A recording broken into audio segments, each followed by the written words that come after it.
بسم الله الرحمن الرحيم الحمد لله رب العالمين والصلاة والسلام على سيد الأنبياء والمرسلين وعلى آله وصحبه أجمعين. اللهم صل على سيدنا ومولانا محمد وعلى آل سيدنا ومولانا محمد وبارك وسلم. أما بعد. Alhamdulillah, we're going to now speak about the story of Yusuf alayhi salatu wassalam, a great prophet of Allah subhanahu wa ta'ala from the lineage and the progeny of Ibrahim Khalilur Rahman. So we spoke about Ibrahim alayhi salam in depth. We spoke about the children of Ibrahim alayhi salatu wasalam, Ismail alayhi salam, as well as Ishaq alayhi salam. And then we talked about the progeny of Ishaq alayhi salam, among them two brothers, Yaqub alayhi salam and his twin brother Yusuf. It's a very long story. And then from the children of Yaqub alayhi salam, we have Yusuf alayhi salam. So he is a Nabi, son of a Nabi, son of a Nabi, and son of a Nabi. So Yusuf, son of Yaqub, son of Ishaq, son of Ibrahim alayhi salatu wasalam. So it's 4 generations of prophets. And Rasulullah sallallahu alayhi wasallam, he said, the Kareem, a noble, son of a noble, son of a noble, son of a noble, is Yusuf alayhi salam. Now his story is the only story in the Quran that from beginning to end there's no real interruption in the story. And Allah subhanahu wa ta'ala, he calls the story Ahsanul Qasas, the most beautiful of stories. So what we're going to do inshallah is just look at the verses and read together the translation of Surah Yusuf, and I'll explain very briefly. But sometimes we don't get the chance to perhaps read through Surah Yusuf, so inshallah we're going to read through practically the entire surah. From the very beginning, Alif Lam Ra, all the way to the end, about 1 page at the end. Before that page, everything is a story of Yusuf alayhi salam. The last page is like summarizing, and it's an address to Rasulullah sallallahu alayhi wasallam and the mushrikeen and the non-Muslims, etc. It's kind of summarizing the entire story and presenting a moral. We're going to skip that out. We're just here for the story. And the Quran obviously does the best job with that story. So we start, the only thing that I have done is I put headings which kind of summarize the verses, the translations that we will have on the screen. I'll read through them and we will comment on it inshallah. So Allah subhanahu wa ta'ala starts off with Alif Lam Ra. These are the verses of the scripture that makes things clear. So these huruf, these letters, Alif, Lam, Ra, we don't fully know what they actually mean. Some ulama, they state that the reason for this is to show that these are the letters which comprise the Quran. It's so simple. It's just the Quran is made of Alif, Ba, Ta, Tha. However, no one can emulate the Quran. So if this was the speech of normal human beings, you should be able to also use these simple letters and formulate something great like it, but you cannot do so, which shows you your weakness. So that is one reason why these letters are often used throughout the Quran. There's many other reasons as well. Allah subhanahu wa ta'ala says that the following are going to be some verses of the kitab, and they make things very clear. We have sent it down as an Arabic Quran so that you people may understand. So this is addressed to the Arabs, of course, the people of Rasulullah sallallahu alaihi wasallam. It was sent in their own language. Every Nabi who came, he came with the language of his people. And that is why every da'i, every propagator should know very well the language of the people they are propagating to. We tell you, O Prophet, the best of stories in revealing this Quran to you. Before this, you were one of those who knew nothing about them. So Allah subhanahu wa ta'ala tells us that Rasulullah sallallahu alayhi wa sallam and his people did not know about the story of Yusuf alayhi salam. They're not from Banu Israel in the sense that the Jews and Christians may have known somewhat about Yusuf alayhi salam. Rasulullah sallallahu alayhi wa sallam, the Quraysh, did not know about it. And one of the asbabun nuzul, or what we say the reasons or the background behind the surah, is that there were some questions posed to Rasulullah sallallahu alayhi wa sallam. Amongst them is, how did the Banu Israel get to Egypt? How did they leave Egypt? So the story of Yusuf alayhi salam is actually the story of how Banu Israel got inside Egypt. Because, they weren't in Egypt, they were in Israel. The children of Israel were where Ibrahim alayhi salam was, Baytul Maqdis. And how did they leave Misr in Egypt? What story is that? Who knows that? Whose story is that? Musa alayhi salam, the Exodus, right? Musa alayhi salam, and it's throughout the Quran. So both stories are in the Quran, how they came in and how they left. Yusuf, or Joseph, in the Latinized version, they say Joseph, is the same individual. He said to his father, "Father, I dreamed of 11 stars in the sun and the moon. I saw them all bow down before me." So the surah starts with Yusuf alayhi salam's dream. He had a dream as a child. And Yusuf alayhi salam, he has 11 other brothers. He has 11 brothers. And he says, I saw this dream. Now, this dream's interpretation comes right at the end of the surah. At the end of the surah, we are told what the dream means. And, like a spoiler, because, everyone should already know, because it's Quran. He's dreaming of his entire family doing sujood before him. So he sees that at the end. The stars are his brothers, the sun and the moon is his father and mother. And when we discussed about Yaqub alayhi salam, we talked about his wives and how he had children from which wife he had. So Yusuf alayhi salam and Binyamin are the only two who are from one particular wife of Yaqub alayhi salam, Rahil. And the others are from different wives. So Yaqub alayhi salam had 2 wives and he had 2 concubines. So from the 2 wives he has certain children, and then from the other 2 slaves he has other children. And that is where the 11 children come from. Some are from different people. But Yusuf alayhi salam and his brother Binyamin, who are the 2 youngest, they come from one mother.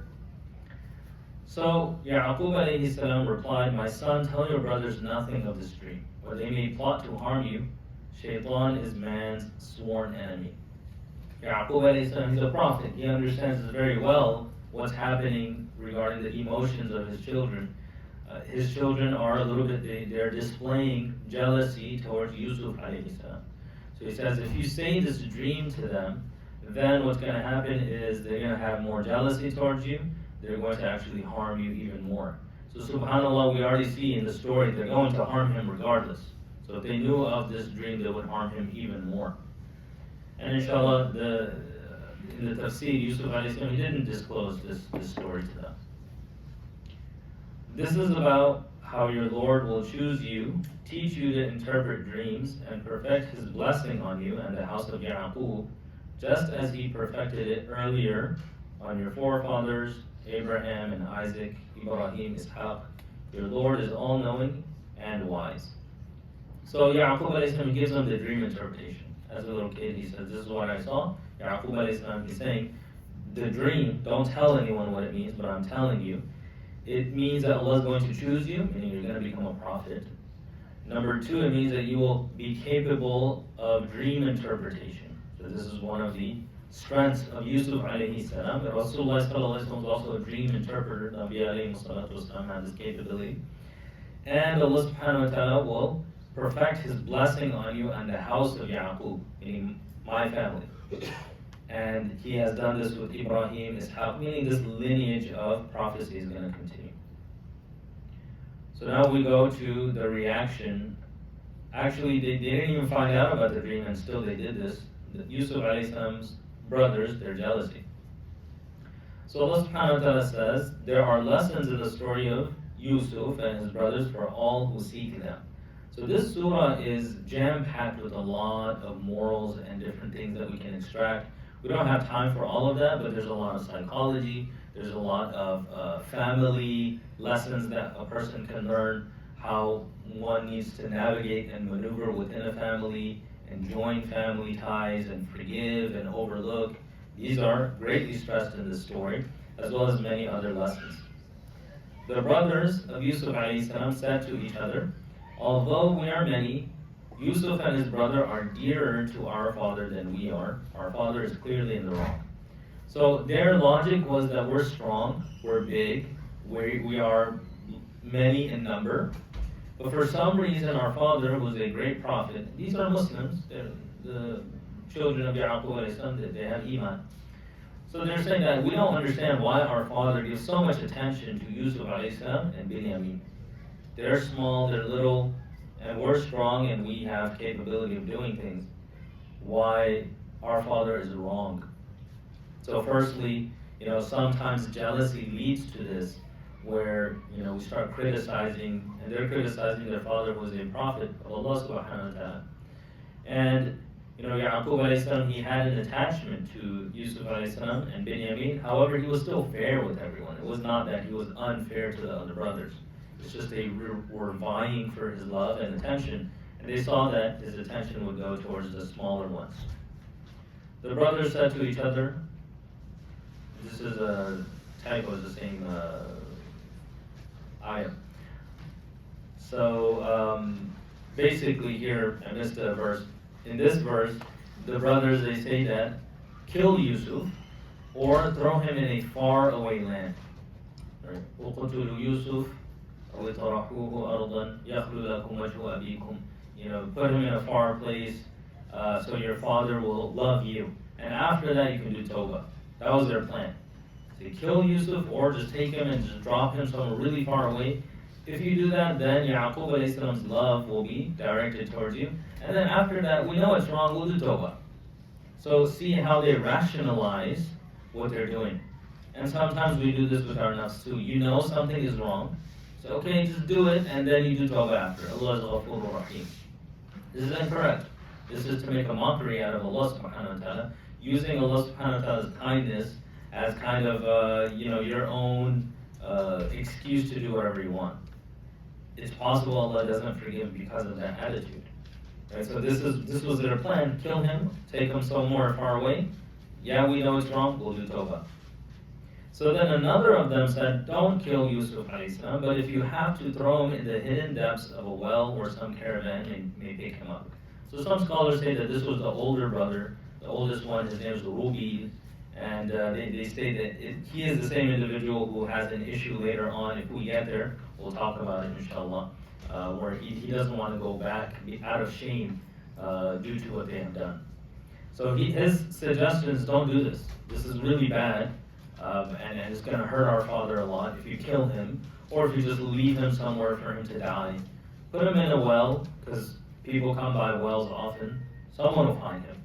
So that was like the most merciful out of the brothers. So imagine, all of his brothers are against him in such a manner where the most merciful of the brothers is saying, drop him in a well.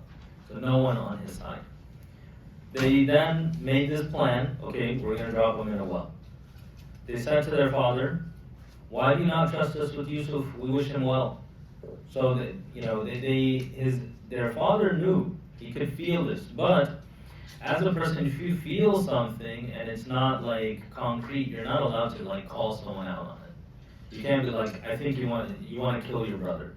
You can't say those kind of things because they have not displayed anything like that yet. So he feels some kind of distrust regarding their relationship with Yusuf alayhi salam. So they noticed it. They said that you don't let us take him out. Why don't you trust us? They're older, they go out to play, and Yusuf alayhi salam and Binyamin, they stay home. And so they say, we wish him well. Send him with us tomorrow, and he'll enjoy himself in play. We will take good care of him. So they're plotting. This is when they want to do their action. Send him tomorrow, he will play. So Yaqub alayhi salam says, the thought of you taking him away with you worries me. I'm afraid a wolf may eat him when you are not paying attention. So they lived in an area where there were in the wilderness, there were wolves. These were the predators in the locality, would eat sheep, etc. So he said that that it's scaring me. I feel like you may neglect him, and then a wolf will come eat him up, and then what are we going to do then? So they said, if a wolf were to eat him, when there are so many of us, we would truly be losers. Basically, they're telling him, don't worry, we're going to handle it. There's so many of us. How's a wolf just going to come and eat Yusuf alayhi salam? Don't worry, you're just worrying for no reason. Trust us. They're trying to convince their father to let him go. And when you don't want something, let's say someone says, okay, let your child sleep over at our house, and you're like, I don't know, we don't really do that. But then they're your friend. They're saying, no, it's going to be okay, we're going to take care of them, there's no problem. So they keep saying these kind of things, and then eventually you feel bad enough, and you say, okay, you still have some level of worry, but you give in. So then they start fulfilling and executing their plan. Then they took him away with them, resolved upon throwing him into the hidden depths of a well. We inspired him, saying, "You will tell them all of this at a time when they do not realize who you are." So what happened? They did go with Yusuf alayhi salam. Yaqub alayhi salam said, "Okay." Now they're playing, they're doing all of this. They go to this far, distant well, and in some of the narrations it states that they were hitting Yusuf alayhi salam as soon as they got out of eyesight from Yaqub alayhi salam.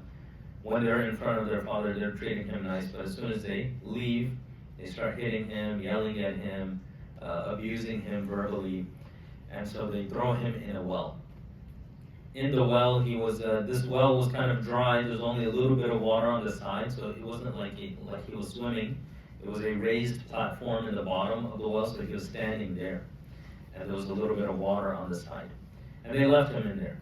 So Allah subhanahu wa ta'ala gave Yusuf alayhi salam at this time. He was really worried. He was a small little boy, alone in this scary well in the middle of nowhere. His brothers, prior to this, hit him, yelled at him.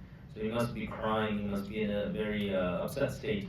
Allah subhanahu wa ta'ala reveals to him. Allah subhanahu wa ta'ala inspires him, and he says that, "Don't worry, you're going to be safe, and one day you will tell your brothers what they did."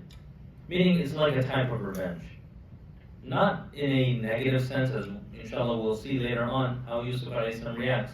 But this is the whole plan of Allah subhanahu wa ta'ala, that their sin will be exposed, and you will be exonerated, and you will tell them what they have done to their faces. And at such a time where they won't even know who you are. Because of the age difference, they will not be able to recognize Yusuf alayhi salam, and he will tell them, "You did this." And that's literally what happens later on. So basically we have to trust Allah subhanahu wa ta'ala when we're in a difficult situation. Allah subhanahu wa ta'ala will, inshallah, if you have taqwa, if you stick to the principles of deen, He will exonerate you, He will lift you up. This is just a test at this moment in time. For Yusuf alayhi salam, Allah subhanahu wa ta'ala revealed to him. For us, we know that this is the sunnah of Allah subhanahu wa ta'ala, this is what Allah subhanahu wa ta'ala does. So expect that if you are punctual on your salawat, you do everything you have to do, you're avoiding sin, you get closer to Allah, Allah subhanahu wa ta'ala will make a way out for us.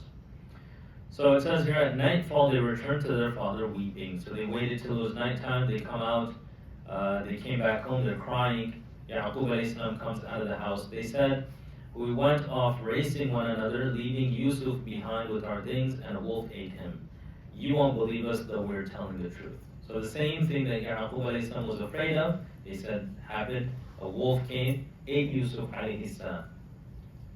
Now, in some of the narrations from Ahlul Kitab, etc., it states that when Yaqub alayhi salam, we're going to read that verse here, when they showed him the shirt of Yusuf alayhi salam. And Yusuf alayhi salam's shirt is mentioned in various places, so it's here, and then right at the end of the story, again, his shirt is mentioned. So there's something special with the shirt of Yusuf alayhi salam. So it says here, they showed him his shirt. They showed Yaqub alayhi salam the shirt of Yusuf alayhi salam as proof that the wolf ate Yusuf alayhi salam, deceptively stained with blood. They slaughtered some animal, and then they used the blood of that animal when they were out playing, and they colored the shirt red with the blood of a sheep or whatever it was. So they now showed this to Yaqub alayhi salam. Here it says, he cried, Yaqub alayhi salam said, "No, your souls have prompted you to do wrong." He said, "No, I don't believe you. Even though you're bringing me this shirt, I don't believe you. But it is best to be patient. From God alone I seek help to bear what you are saying." This was a response of Yaqub alayhi salam. So firstly, how did he know that they were wrong? Some state that when he said, "Where is Yusuf's shirt?" They brought him the shirt, and then he said that, "What a very tolerant wolf this was. He ate my son, but he didn't tear his shirt at all." So he said, there was no tear on the shirt. It was just a normal shirt. They forgot to tear up the shirt. They just colored it with blood. So they're inexperienced as well. So, usually when a premeditated murder, there will be some kind of mistakes that you can get caught by. So they got caught by this. He said that, "Look, there's no hole in the shirt. There's no way that this wolf ate him. It would have torn up his shirt." So he said that What happened is that your jealousy caused you to do this. Your nafs got the better of you. Now, what would a person amongst us do? We would probably torture the kids, put them in different rooms and interrogate them and hit them and do whatever we had to do to get the answer out of them. But Yaqub alayhi salam, he says that I know that because what gave him strength here is that he knows that Allah subhanahu wa ta'ala plans everything.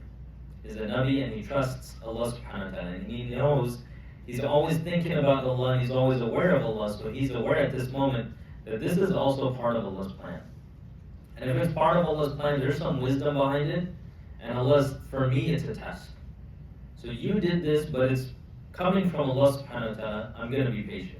I'm not going to punish you. I'm not going to interrogate you and, I don't know, like cut a limb off or something like that to get an answer of what you did with Yusuf.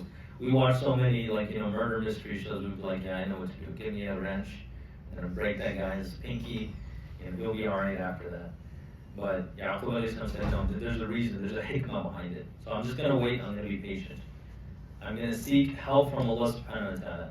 And he says, فَصَبَرٌ جَمِيلٌ, beautiful patience. So patience, we call it bitter. Yaqub alayhi salam, he says it's beautiful. Why? Because it exhibits a lot of strength from the individual, and Allah subhanahu wa ta'ala will bless that person who has patience. So this is actually how we can respond to difficulties we face. We can start thinking that, this thing happened. Someone hit my car, the car is totaled. This person is to blame. But in reality, this was part of Allah's plan. What will this cause? Maybe you go and you buy your dream car after that. It's on sale for cheap, and then you're really happy that your car got smashed. Right? So there's some good that's going to come out of it, inshallah, as long as we do our duty and do not complain against Allah. So we learned this from Yaqub alayhi salam. Now, going back to Yusuf alayhi salam, they put him in the well in hopes, this was Rubil's plan. He didn't want Yusuf alayhi salam to die. He had some level of mercy. He said, perhaps someone will come by and try to get water out of the well and find him in there. So that's exactly what happened. Some travelers came by. They sent someone to draw water, and he let down his bucket. So he put the bucket in the well and he's dropping it, and then he sees, whoa, there's a boy down here. It's a little kid. Good news, he exclaimed, here's a boy. They hid him like a piece of merchandise. God was well aware of what they did. So what they did is they found Yusuf alayhi salam, they took him out of the well. It's a beautiful boy, a little kid. And instead of saying, okay, where are you from, finding the parents, they said, let's sell him. We make a lot of money off of this kid. We're going to Egypt already in this caravan. So they're in the Sham area, and this caravan is going to sell goods. So this is another good of ours. Or selling clothes, selling food, and now we got this boy, so we sell him, make some money too, and we split it amongst ourselves. So then they take him as merchandise on their trade caravan to Egypt, and then sold him for a small price, for a few pieces of silver. So little did they value him. So in some narrations it says that the brothers of Yusuf came back, and they found that they came to check on him. They saw that he wasn't in the well. And so then they tracked down the caravan and found him and said that, hey, this is our child, this is our slave. The caravan said, okay, we'll buy him from you. And then they sold Yusuf to them. But from the Quran, what we can see here is just direct the caravan. They are the ones who sold him. That's what it looks like. It could be both as well. The caravan did eventually sell him to the people in Egypt. So this mini story in between. There are some narrations from Ahlul Kitab about that. But if you want to go directly from the Quran, what's previously mentioned is that the caravan came, they found him. The next ayah says they sold him for a little bit, they didn't value him. Now, where did they go? Like we mentioned, they went to Egypt. And they sold Yusuf alayhi salam, a little boy, in Egypt. So the Egyptian who bought him was actually very wealthy. He was a minister for the king. He was basically in a governmental office. He held a position in the government. And this was before the pharaohs came. There used to be kings in Egypt. So we had the king, and then a minister for the king. He was working under the king. He is the one that purchased Yusuf alayhi salam. So he bought him, and he said to his wife, his wife was a very young lady, and she was related to the king, the wife of the minister, who later on, falls in love with Yusuf alayhi salam. She was related to the king. So she was of nobility. Her husband was like, the right-hand man, the minister of the king. So he buys Yusuf alayhi salam, brings him home, and he advises his wife, look after him well. He may be useful to us, or we may adopt him as a son. Meaning, this is such an amazing boy that I found. I bought him.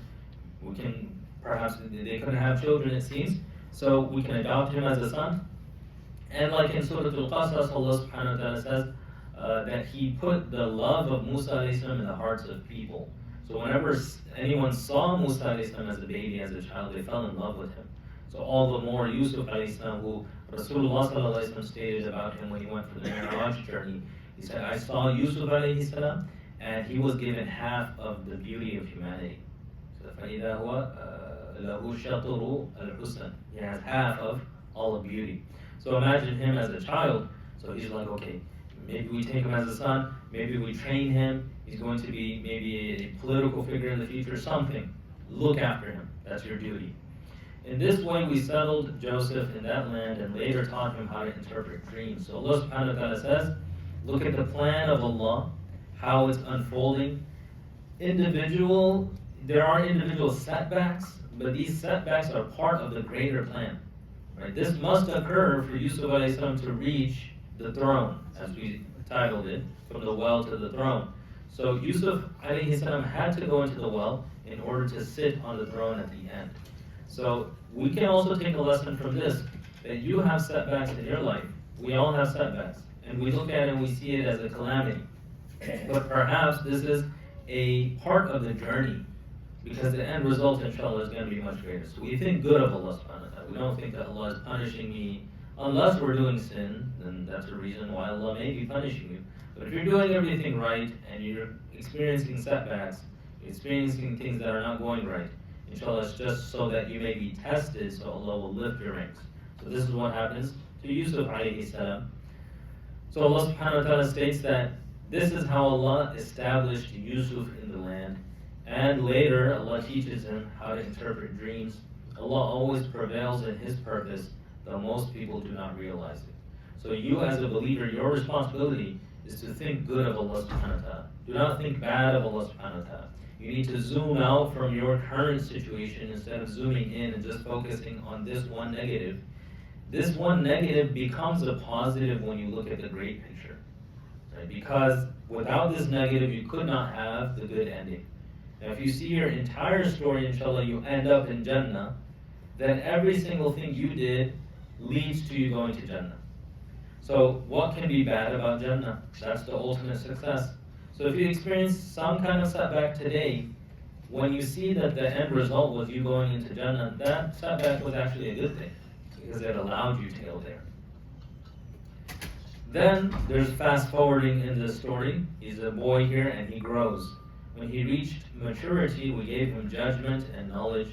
This is how we reward those who do good. So Yusuf alayhi salam becomes an adolescent in this household. He grows strong, and Allah subhanahu wa ta'ala not only makes him a very strong individual as a youth, but also gives him ilm and hikmah, wisdom, and Allah subhanahu wa ta'ala gives that to those who are muhsin, those who are righteous. Allah subhanahu wa ta'ala gives that to them. Now, moving forward, another incident occurs. The woman in whose house he was living, so the minister who purchased Yusuf alayhi salam, he advised his wife to take care of him. That woman in whose house he was living tried to seduce him.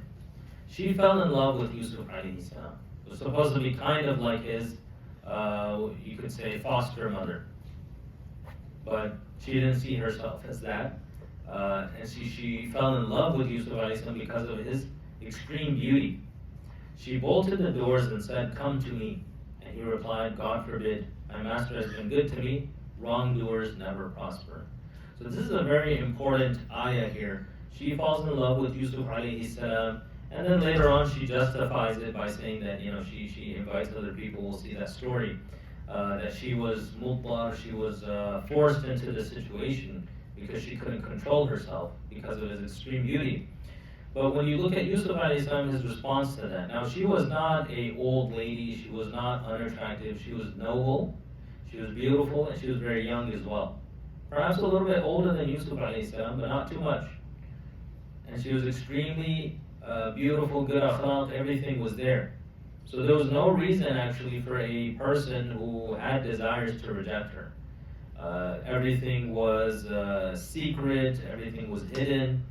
And if Yusuf alayhi salam did not have that ma'arifah and awareness of Allah, and if he wasn't saved by Allah subhanahu wa ta'ala, it could be fathomable that another person would have fallen into this trap. So he said, because of his closeness to Allah subhanahu wa ta'ala, ma'adallah, I seek Allah's protection. My master has been good to me. This can be a reference to the minister, that he's a good man. He raised me well. He took me out of that well. He bought me from those merchants. He's been good to me. I'm not gonna do him wrong. And it could be a reference to Allah subhanahu wa ta'ala, my master, yani my Rabb. And he uses the word Rabb, ahsana mathwaya. Innahu Rabbi ahsana mathwaya. The word Rabb can be applied to human beings as well. So he's my master, meaning Allah subhanahu wa ta'ala has done so much good to me, I can never do a sin against Allah. We should also think about this next time we want to commit a sin. We should think about Allah's ni'mas. Allah has blessed me so much with so many different things. How can I return this favor by doing a sin right now? This is incorrect. And إِنَّهُ لَا يُفْلِحُ الظَّالِمُونَ. Those who do dhulam and oppression, they will not be successful at the end. So then she really wanted to seduce him. She made for him. She started chasing him. And he would have succumbed to her if he had not seen evidence of his Lord. We did this in order to keep evil and indecency away from him, for he was truly one of our chosen servants. So what happened? The wife of the minister, she wanted to seduce Yusuf alayhi salam. وَلَقَدْ هَمَّتْ بِي وَهَمَّ بِهَا لَوْلَا أَرَأَ بُرْهَانَ رَبِّي.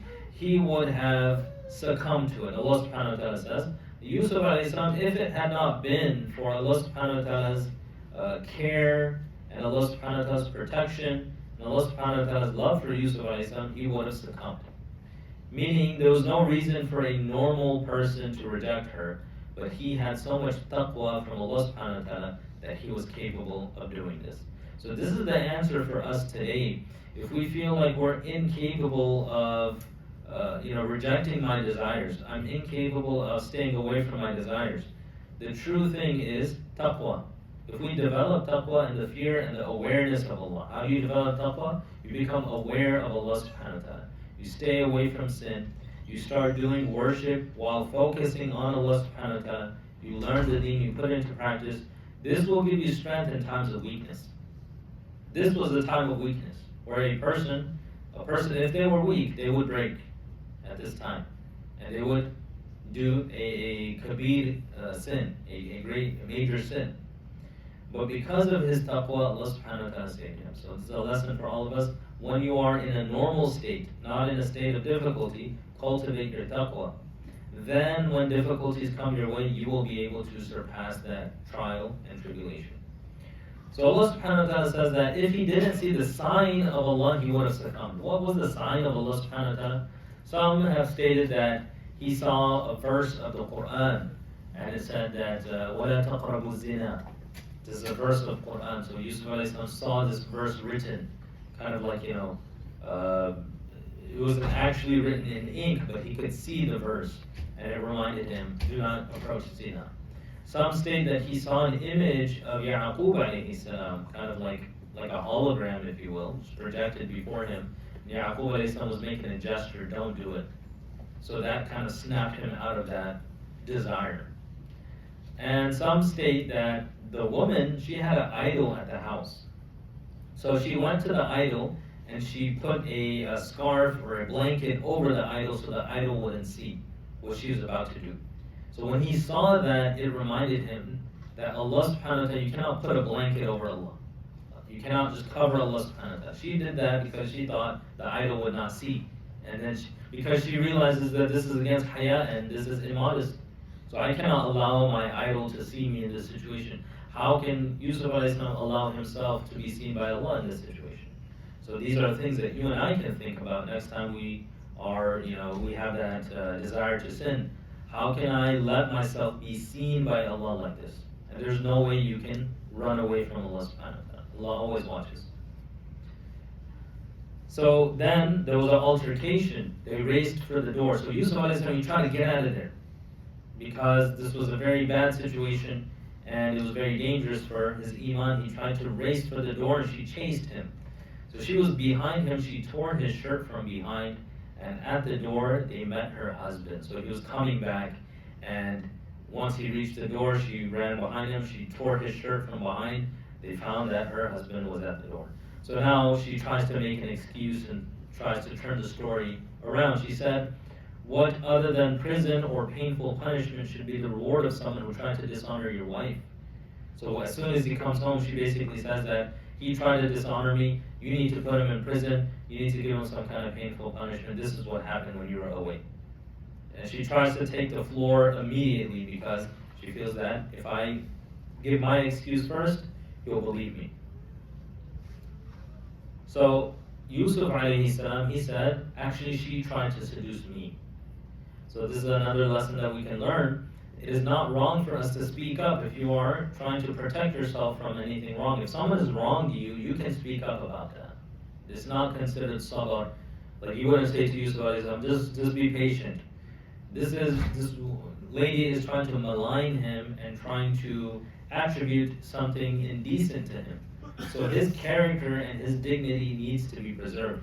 Similarly, your character and your dignity, if someone is going to harm that, they're going to lie about you, they're going to slander you, it's your duty now to say that no, this is untrue, this is false, this person is lying. So Yusuf alayhi salam, he said, she tried to seduce me. Then a member of her household suggested, and in some of the narrations it states that it was a baby that spoke.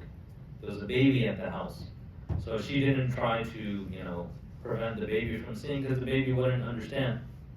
Could have been a maid's baby, etc. And there's some other aqwal, some other old man or something like that was there. Some person of her household, they said, if his shirt is torn at the front, then it is she who is telling the truth and he who is lying. But if it's torn at the back, then she's lying and he is telling the truth. So whoever spoke, they spoke with wisdom. And they're saying that, okay, his shirt is torn. The husband is here, he's hearing both stories. Yusuf alayhi salam never lies. She is his wife. So who is telling the truth here? So he got some wisdom that his shirt is torn. Look at where it's torn from. If it's torn from the front, she was trying to stop him from fulfilling his desires. If it's torn from the back, he was running away and she's trying to catch him. So she gives him this, or whoever spoke gave him this hikmah. So now, when the husband saw that the shirt was torn from the back, he said, this is another instance of woman's treachery. Your treachery is truly great. So he said to his wife that you've been treacherous, you've done wrong here, you've plotted, you've done something that was not correct. So he saw that the evidence, as was stated, Yusuf alayhi salam overlooked this. This is the statement of the minister. He's saying, Yusuf, ignore this. He's trying his best to keep his wife's dignity and honor. Meaning, don't go and tell anyone about this. Please don't do it. Because if he does, Yusuf alayhi salam goes and he tells other people about it, what's going to happen is going to be a big scandal. It's going to ruin the dignity of this minister of the king, and then possibly he gets removed from his post. So many different things, as we know in politics, everyone, they try to cover things up like this. Different, stuff like the Epstein stuff, right? So they try to cover it all up. So he says, overlook this. But you, when he's addressing his wife, ask for forgiveness for your sin. You've done wrong. Meaning, I'm not going to say that you did okay. This is really bad. But Yusuf just don't mention it. Which is also incorrect, right? Like, he was wrong, and the only thing that happens is just ignore it. Right? And for his wife, he says, you should do tawbah. And that's it.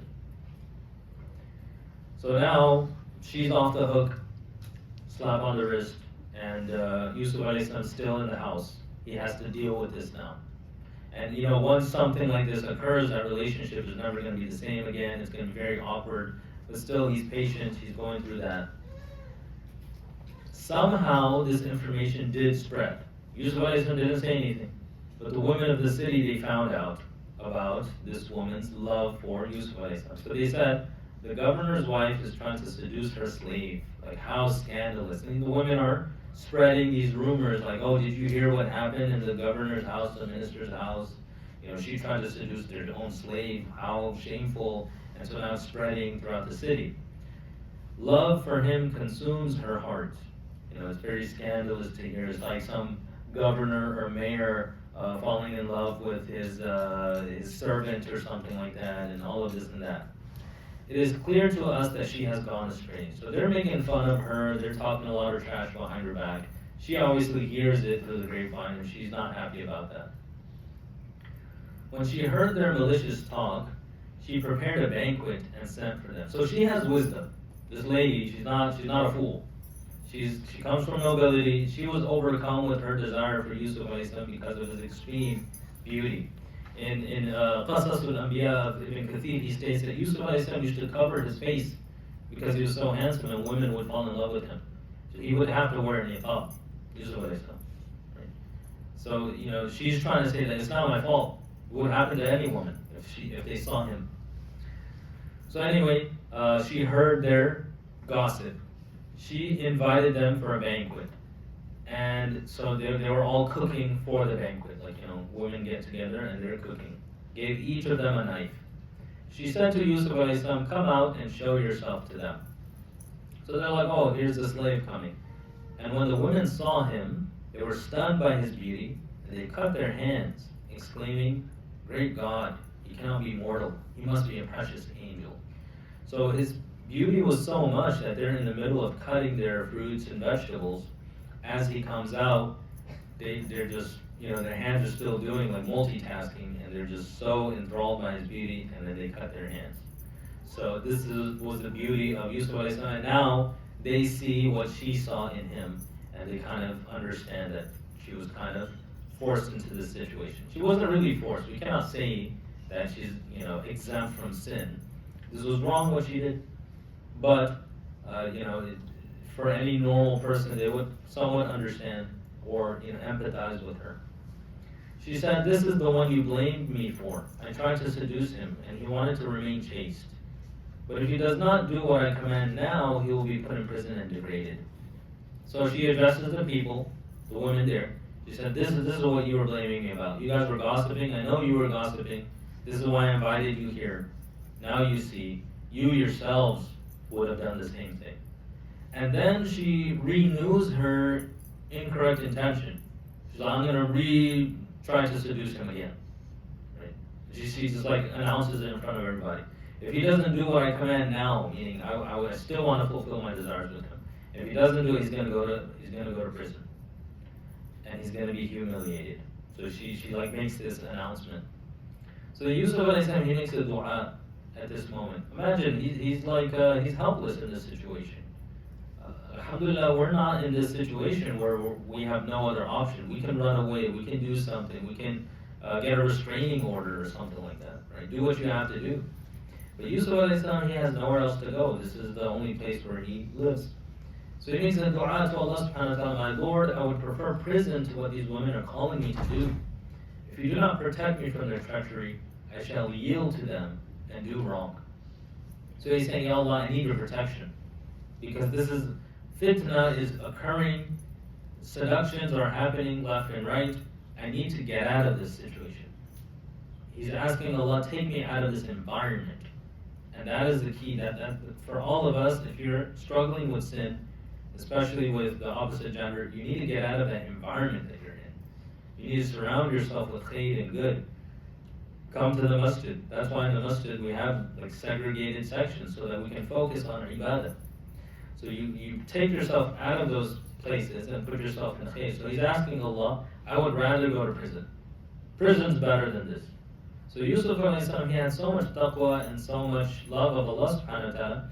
For him, the harms of prison, the situation of prison outweighs just doing one sin. Like, instead of doing this sin, I'd rather go to prison. SubhanAllah. Until we reach this level of taqwa, we cannot be amongst the higher. This is the lesson that the Anbiya alayhi salatu wasalam teach us. That I remember one of our teachers, he said that you have to make this firm intention that my soul can leave my body, but I will not commit a sin. Meaning, I'll die before I commit a sin. SubhanAllah, we fail. That's what the awliya, that's their level, and he was a great wali. So he's saying this, and he's probably speaking about his own intentions. I'd rather die than commit a sin.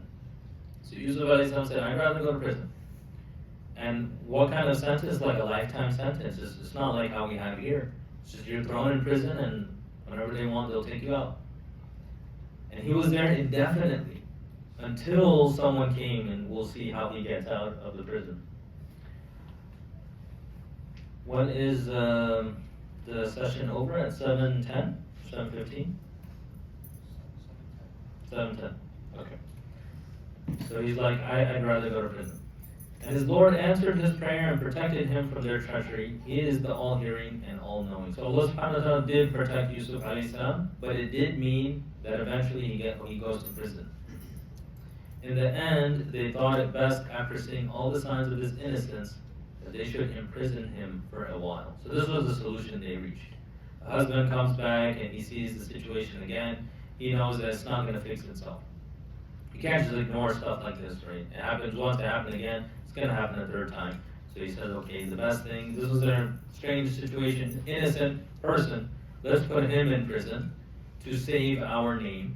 So the woman, she stays at home, they kind of nip it in the bud, they try to conceal the story, and they send him off to prison. And Yusuf alayhi salam has to do sabr, he has to be patient, he has no one there, he's alone, no family, no one to look after him, and now he goes to prison. So, and as Allah subhanahu wa ta'ala mentioned before, he's not a child anymore. He reached his وَلَمَا بَلَغَ أَشُدَّهُ. He reached strength, so he is mature now. He's a grown man, Yusuf alayhi salam. Now Allah subhanahu wa ta'ala talks about the prison.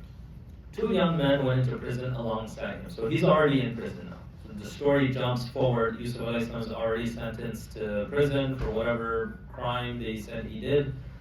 And now two others come into the prison. They've been sentenced as well. One of them said, so they know that Yusuf alayhi salam is a pious man. And they know that pious men can interpret dreams. So they have dreams. Two prisoners, they're new in the prison. They go to sleep that night. They see a dream. They say, let's go to the pious guy and ask him about this dream. So one of them said, I dreamed that I was pressing grapes. Meaning before, the way you make wine is like you have like a big old barrel and a person will just stand there and there's a bunch of grapes and you just like march on the grapes. And then you have like a little faucet and then the grape juice will come out, like a filter. So all of the seeds and stuff get stuck. He'll step on it. I think they still make some kind of juice and stuff like that in some places. I would suggest you don't eat that. You might find some like foot fungus or something in there. But anyway, he had a dream that he was pressing grapes, whether that was by stomping on it or squeezing it. He was making juice. He was making wine. So that was his dream. The other one, he had a dream. He said, I dreamed that I was carrying bread on my head and that the birds were eating it. So I had a basket of bread on my head and birds eating from that bread. So they came to him. They said, tell us what this means. We can see that you're a knowledgeable man. So they saw the signs of nobility in Yusuf alayhi salam, ilm, amal. He's an innocent individual. He's not like a rowdy person. He's in jail, and they're like, what is he doing here? This is definitely a person that was wrongly accused. When we watch all of these like prison movies, everyone says I'm innocent, but really he wasn't innocent. Yusuf alayhi salam. They could tell. So he said, I can tell you what this means before any meal arrives. Right? Basically, I can tell you instantly. I know dream interpretation. Before your meal comes, I'll let you know what it means. This is part of what my Lord has taught me. I reject the faith of those who disbelieve in God and deny the life to come. So what's happening is they're asking for something. Yusuf alayhi salam uses this as an opportunity. He says, before I give you what you want, I have something I need to tell you. And so this is a lesson for all of us. Whenever you're in a proper position and you have the ilm and you have the experience, inshallah, you shouldn't do it all willy-nilly. Use the chance for da'wah. Right? Use the chance for da'wah. It's not like someone comes to the store, can I buy some grapes? Hold up. There's no God but Allah, and that's kind of maybe not the right place for it. But if you have the experience, this is how da'is do it. They're in a conversation, they're just talking to someone, and then they'll go into the conversation about religion, about Allah subhanahu wa ta'ala. So Yusuf alayhi salam, he does that too. He uses this opportunity because they came to him. Now if he tells them the interpretation, they'll be gone and he won't see them again.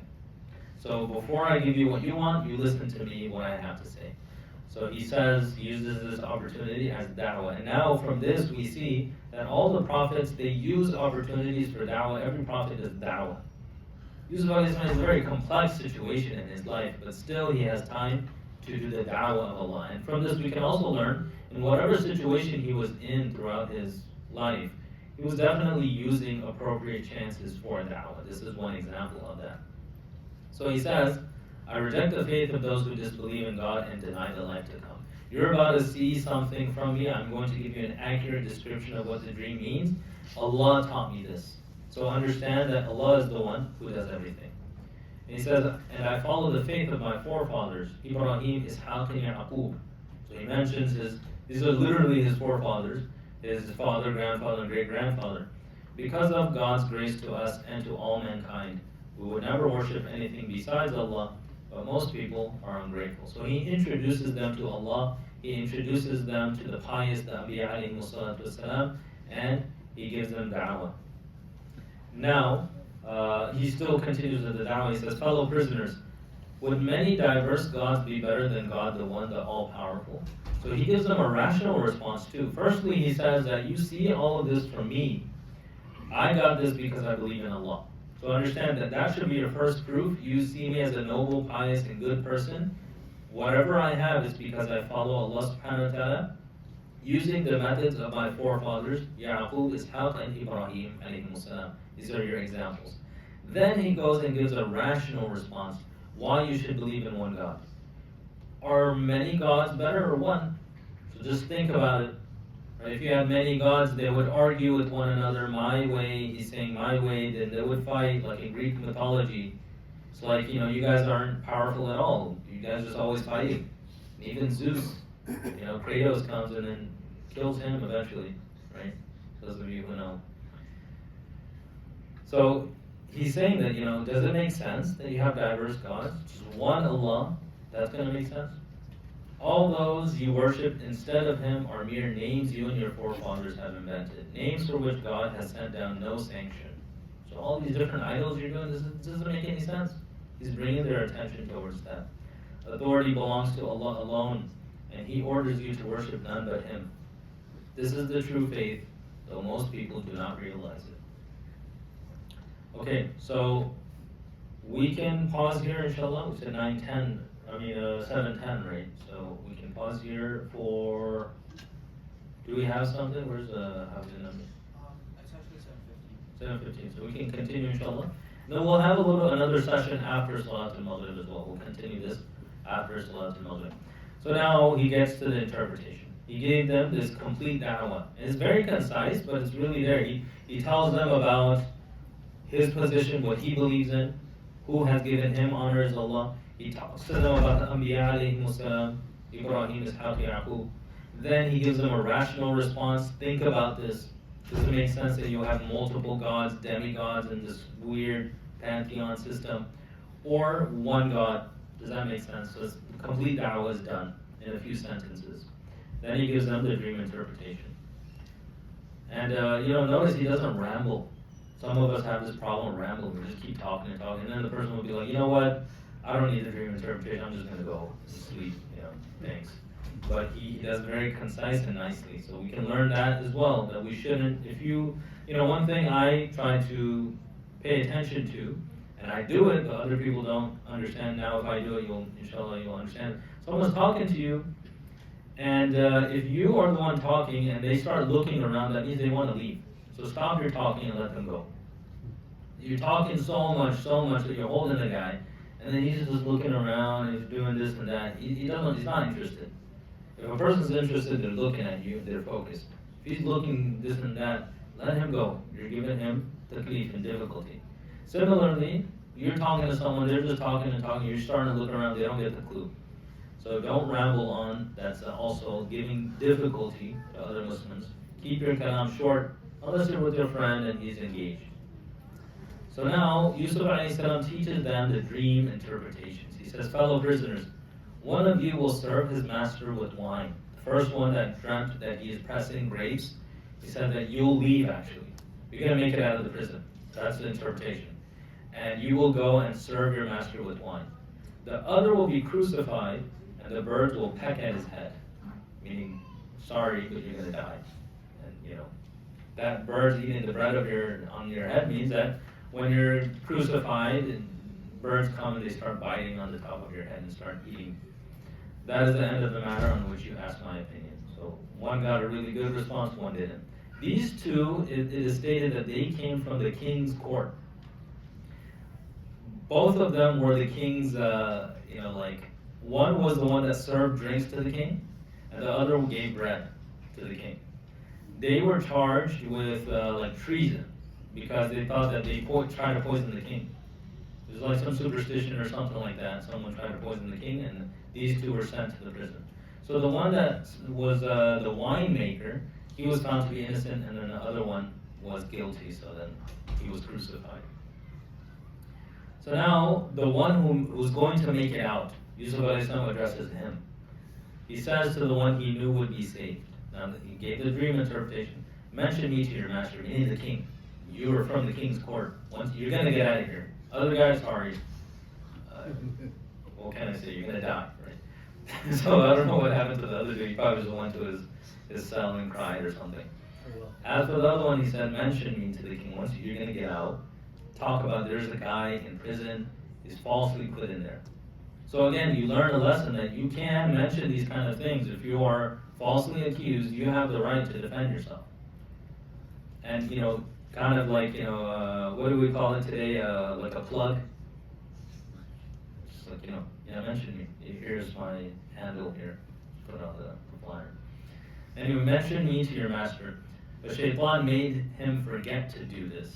So the guy does get out, he goes back to the king, he's, placed back in his position, given the king drinks, but he forgets. And what happens to Yusuf alayhi? Yusuf alayhi remains in prison for a number of years, so many more years. Allahu alam, how many? It's probably decades he's just in prison. But he's given da'wah and he's spreading the deen that way. It reminds us of Al-Mujaddid al-Thani, is the title of Sheikh Ahmad Sarhindi. He was alive in the around 1000 Hijri in what's now like the Indo-Pak region in Punjab. He was falsely sent to prison because he stood up against, I believe it was Akbar, the king. He tried to make a new religion, mixing Hinduism and Islam and all of that. Because his constituents in the kingdom were Hindu, Muslims, etc. So he tried to make this new deen ilahi. So Mujaddid al-Thani, he stood up against it, Ahmad Sarhindi, and he was sentenced to prison. So when he went to prison, he was such a great sheikh that all the prisoners around him, they became awliya. And then eventually he was exonerated, they came out all together and they spread khair and deen and Islam. He made them ulama and scholars when he was in prison. So it's like the way of Yusuf alayhi. This is what Yusuf alayhi was doing in prison.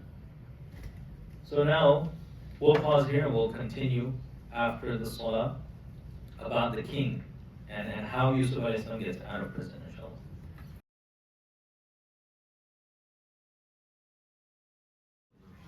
Beginning where we left off, we were talking about Yusuf alayhi salatu wasalam. He went to prison falsely.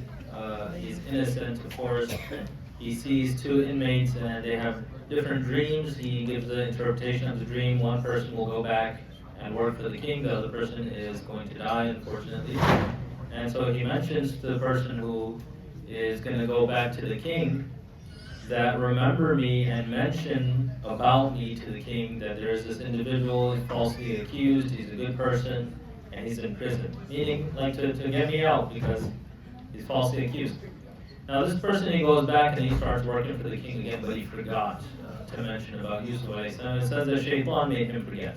Of course, Shaitan doesn't want a Nabi to be out doing the da'wah of deen, so this person was made to forget by Shaitan. And so Yusuf alayhi salam remained in prison for a number of years after that. What causes this person to remember Yusuf alayhi salam once again? So if we jump a few years into the future, and the king of the time, he has a dream. So the king said, he's talking to his courtiers, his ministers, I dreamed about 7 fat cows being eaten by 7 lean ones. So you dreamed of 7 large cows, but they're being consumed by skinny cows. 7 green ears of corn and 7 others withered. So I saw 7 like fresh corn and 7 dried up, old, dehydrated corn. So you got now big cows and fresh corn, skinny cows, little corn, and skinny cows eating the big cows. So he says to his ministers, my counselors, my ministers, if you can interpret dreams, tell me the meaning of my dream. I felt like this was something very important. Tell me what does it mean? They said, these are confusing dreams and we are not skilled at dream interpretation. These are just dreams, you know. We don't know anything about dreams, so just don't mind it. But the king was like, no, there's something behind it. I know it in my bones, I can feel it. So the guy who was working for the king, probably like, you know, his drink giver, he was like, oh, I remember there was someone that I went to once when I was in prison, you know, when I was, what do they call it? When I was in the penitentiary, you know, there was a guy there, I remember him. Maybe he's still there, and he was still there because he didn't mention him. So but the prisoner who had been freed at last remembered Yusuf alayhi salam, and he said, I shall tell you of what this means, give me leave to go. So he's like, I know a guy, let me go, and I can get you the dream interpretation. So the king was like, all right, you can go. So then he comes to Yusuf alayhi salam. So he comes, hey Yusuf, ayyuha siddiq, oh truthful Yusuf, tell us the meaning of this dream. 7 fat cows being eaten by 7 skinny cows, lean cows, 7 green ears of corn, and 7 others withered. So something special about 7 fresh, 7 withered. What does it mean? Please tell us. This is the king's dream. Then I can return to my people to inform them. So I'll be on my way. You can stay here in prison, but you know, just give me what I need, and then you know, I'm gonna be gone. So Yusuf alayhi salam said, you will sow for 7 consecutive years as usual. Store all that you reap, left in the ear, apart from the little you eat. So first of all, there's a hadith where Rasulullah sallallahu alaihi wasallam mentioned that Yusuf alayhi salam was very noble and very kind and generous. He said that had I been in his shoes, I would have said, the first get me out of prison. Right? That's what Nabi sallallahu alaihi wasallam said. That I would have told him, get me out of prison first. Yusuf alayhi salam is a very kind, soft-hearted person, so he said, okay, you need my dream interpretation, I'll give it to you, no problem. So now, what is the dream interpretation? This is the first part. And then he continues, after that will come 7 years of hardship, which will consume all but a little of what you stored up for them. After that will come a year when the people will have abundant rain and will press grapes. Okay, so this is the dream. And this is the interpretation. He basically says to him, what the dream means is that continue your farming and continue all of the produce that is happening right now. Right now is the time of affluence. There's a lot of rain coming in, there's a lot of produce. Misr is doing good with all of that. So what you're going to have to do is that this will continue for another 7 years. You're going to have 7 years of a lot of produce. But after that, what the king saw, it means that after the first 7 years is going to be 7 years of drought. You're not going to have anything. So now whatever you are farming, keep that in a storehouse. You know, reserve it. Make a lot of reserves. And he says, leave the corn in the ear because as long as it's, you know, stuck on the cob, it's going to be preserved. So you can keep it preserved as much as you can. After that, there's going to be 7 years of hardship, and that will consume everything that you stored up. You'll still have a little bit left, meaning you save as much as you can, you won't be in hardship at that time. After that 7 years, so it's going to be a 14-year duration. After that, then you're going to get a lot of rain again. So that was what the king saw. He saw fat cows being eaten by skinny cows. So the fat cows represent the time of affluence, a lot of, you know, wealth, then the skinny cows represent the drought, and the drought's going to consume everything. And then the ears of corn means that you need to save up the corn. So this was his dream. Now he went and he told the king, and the king was very happy with this, because he's like, wow, if this is true, literally he's going to save the entire kingdom. And without this dream interpretation, they would have been doomed. Like, they would have no extra food, everyone would have withered and died. The drought would destroy everyone. So he's really happy, the king. So basically, it doesn't say, in between the lines, the guy leaves, Yusuf is still in prison. He goes to the king and tells him the dream. The king then, he's really happy. He said, bring him to me. This guy's not, he's irregular, he's something special. Bring this person to me. But when the messenger came to fetch Yusuf said, I'm not gonna leave. I want my name cleared, I want exoneration. Why they put me in here, people might have a misinterpretation, misunderstanding. They may think that I did something wrong. I'm not gonna leave like that. Because, they're gonna say, oh, presidential pardon, he's a really bad guy, but, the king needed him. He's smart, but he's a bad guy. He's immoral. He's like, I'm not gonna leave like that. If I'm gonna leave here, I'm going to leave with my name cleared, and people know that it wasn't my fault. So then he says, go back to your master and ask him about what happened to those women who cut their hands. My Lord knows all about their treachery. So first have a trial with them. Bring them to court and ask them what actually happened. Do investigation. Once you find that out, then I'll come to the king. So imagine now Allah subhanahu wa ta'ala put him in such a place because of his ilm, his taqwa, his piety, and his amal. Allah subhanahu wa ta'ala made him such an individual that the king even wants by his side. So that's a lesson for us. Become such an individual that is valuable to the ummah. And you will see that even the kings will want you by their side, meaning you will be given a lot of status by Allah subhanahu wa ta'ala. You may have to struggle a little bit, but work on yourself inshallah, and then you will be irreplaceable. So that's what Yusuf was. Now he can make those demands. And gather them, do this, and then you can get my services. So that's what the king does. He gathers these women who have the sign of, it's like a mark now. You are amongst those women, you got a cut on your hand. You were amongst those who saw Yusuf and what transpired with this woman whose house he was in. The king asked the women, what happened when you tried to seduce Yusuf? So all of those women were in on this plot. They said, God forbid, we know nothing bad of him. So this is after a long time, and then they're scared, they're in front of the king, they tell the truth. He did nothing wrong. And then the governor's wife was there, she said, now the truth is out. It was I who tried to seduce him. He's an honest man. So all this time, people thought that he was the one who tried to seduce her.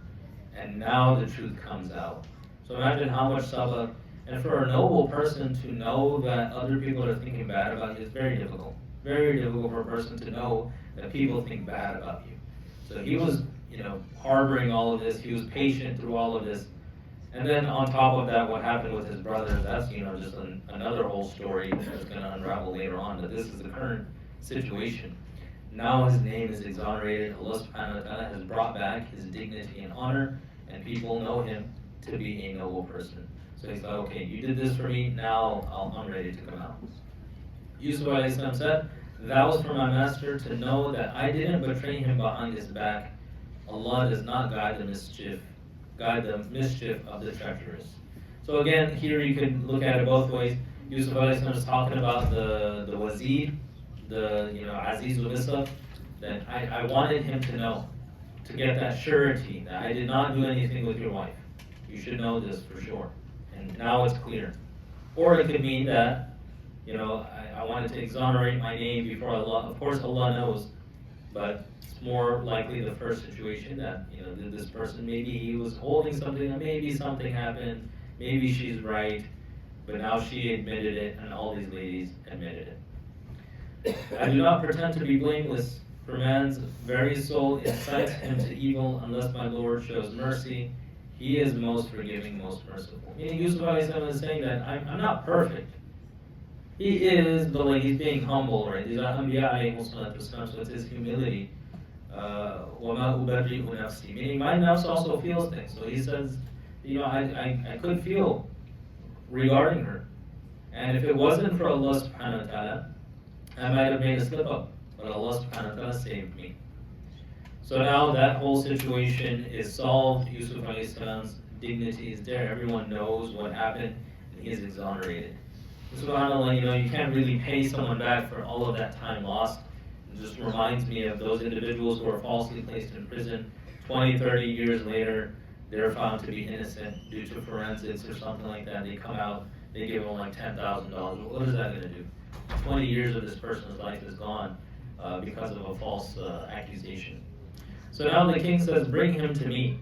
I will have him serve me personally. Meaning this person is very special. There's something about Yusuf alayhi salam. Astakhlishu li nafsi. I'm going to make him my personal, someone very close to me, make him my wazir.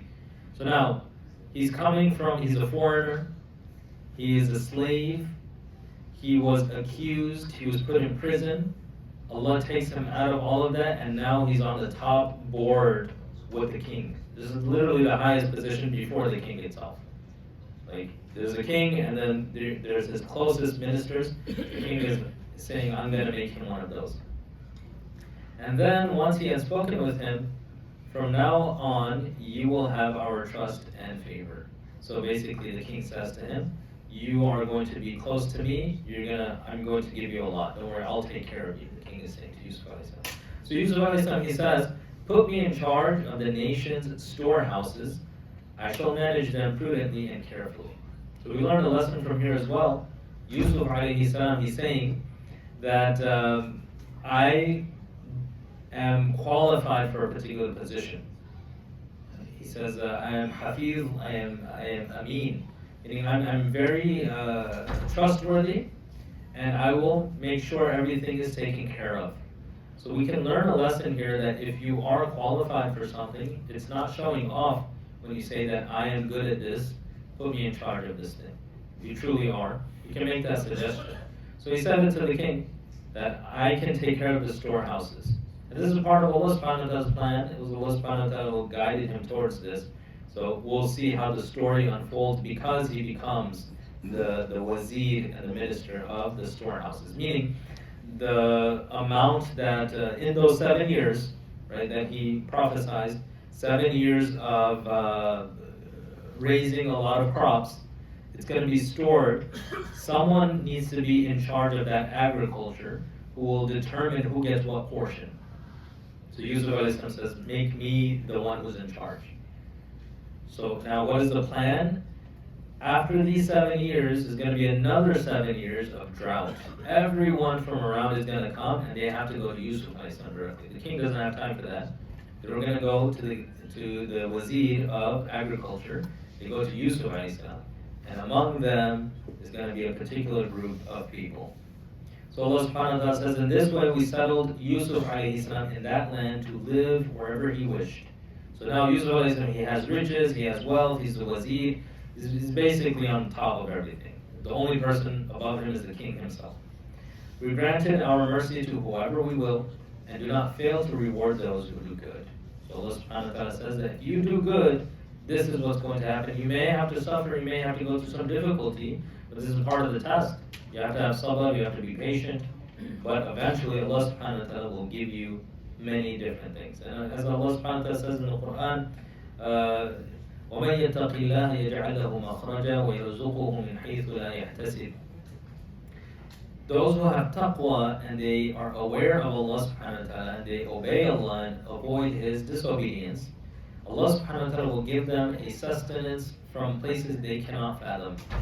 And Allah subhanahu wa ta'ala will ensure that they have plenty. يَجْعَلْ لَهُ مَخْرَجًا. He will make a way out for them for their difficulty if they have taqwa. He will give them provisions from a place that they would never imagine. So that's literally what happened to Yusuf alayhi salam. He had taqwa, Allah subhanahu wa ta'ala was enough for him, he made a way out. And then Allah subhanahu wa ta'ala gives him such provision from where you could never imagine. A boy that was in a well, sold as a slave, now having the highest position and riches, and he can go wherever he wants, do whatever he wants. So Allah subhanahu wa ta'ala is saying, this is how I will treat those who have taqwa. The reward of the hereafter is best for those who believe and are mindful of God. So Allah subhanahu wa ta'ala reminds that what Yusuf alayhi salam has, that was just the dunya. In the hereafter has much more.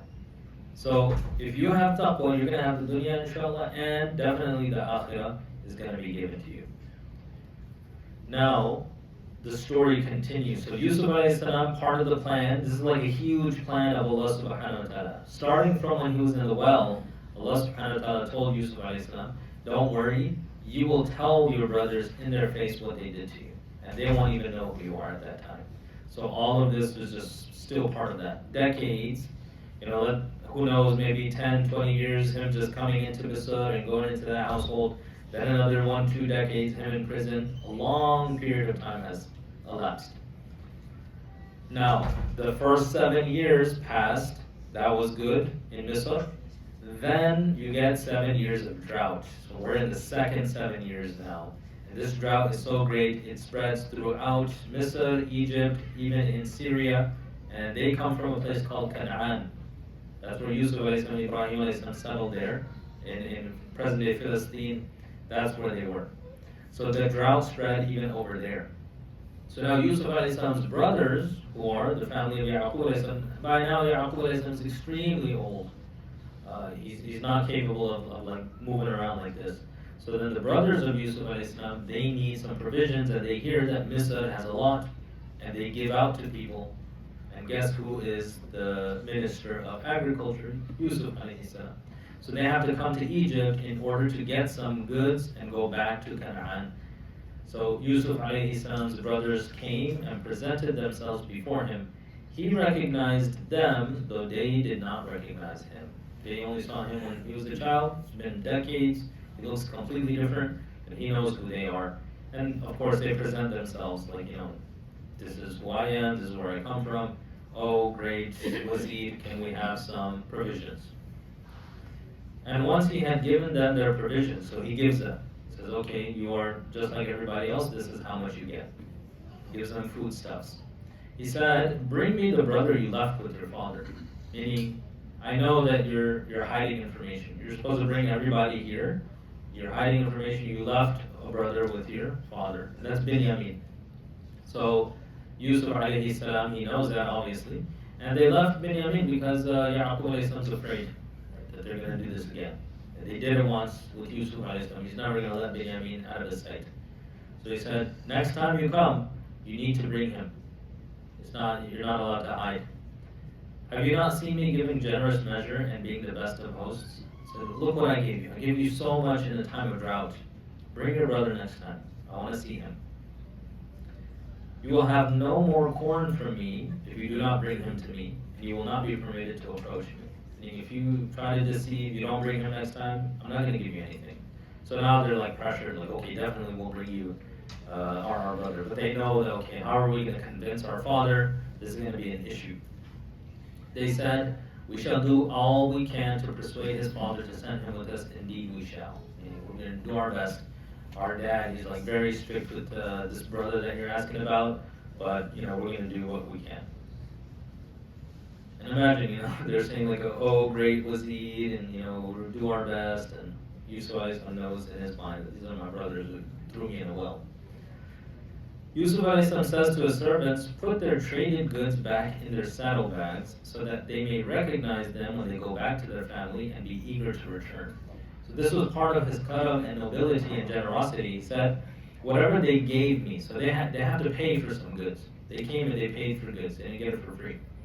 He said, okay, take the wages that they gave, whatever they bartered for this corn, and put it back in their bags. Hide it. So when they go back home and they open their bags, they're like, whoa, we got the corn and he gave us our whole thing back again. So what a nice king this person is. So he said, do that. Put all of the stuff that they gave as currency, give it back to them, hide it so that they see when they go back, then they'll want to come back. When they return to their father, they go back to Canaan in Philistine. They said, Father, we have been denied any more corn. Meaning the Wazir, he said, that's it. He's not going to give us any more unless you give us Binyamin. But send our brother back with us and we shall be given another measure. Meaning all of this that he's given us, he gave a lot of food. We're going to get more if you send Binyamin with us. We shall guard him carefully. Now, Yaqub alayhi salam is like, okay, you said this once before, that you're going to guard him carefully. And then you did Allahu A'lam knows what. So white Acura parked in a no parking zone. Either it'll be towed or they'll bring a boot. What's gonna happen? Who knows? But if you have white Acura and there's those little zigzag lines, so it's right here in the front, right? So it's easy to confuse that for a parking spot, but those zigzag lines, we cannot park there. So please, if you mistakenly park there, please take care of the car. All right, so they're saying that we're gonna guard him carefully. Please send him with us. So now Yaqub alayhi salam, he says, am I to entrust him to you as I did his brother before? Allah is the best guardian and the most merciful of the merciful. So he's like, how can I trust you? You've lost my trust. And that's something that we need to be very careful about, especially with parents and things like that, or people that are very, we respect. We don't want to lose their trust. Don't do anything that can cause your parents, your teachers, your leaders to lose trust in you. But if you did, it's also another thing where you'll see that Yaqub alayhi salam trusts them again. So if you are a parent and your child has done something to make you lose trust in them, you should try your best to see if they've made amends, they've changed, they're different. Trust them again, inshallah. And that's what Yaqub alayhi salam, he does it again, he trusts them. And this time, they don't have negative intentions. They're not trying to kill Binyamin or throw him in a well. They're just trying to get more food. Then when they opened their packs, so they don't even know that Yusuf alayhi salam returned their currency. When they opened up their bags, they discovered that their goods had been returned to them.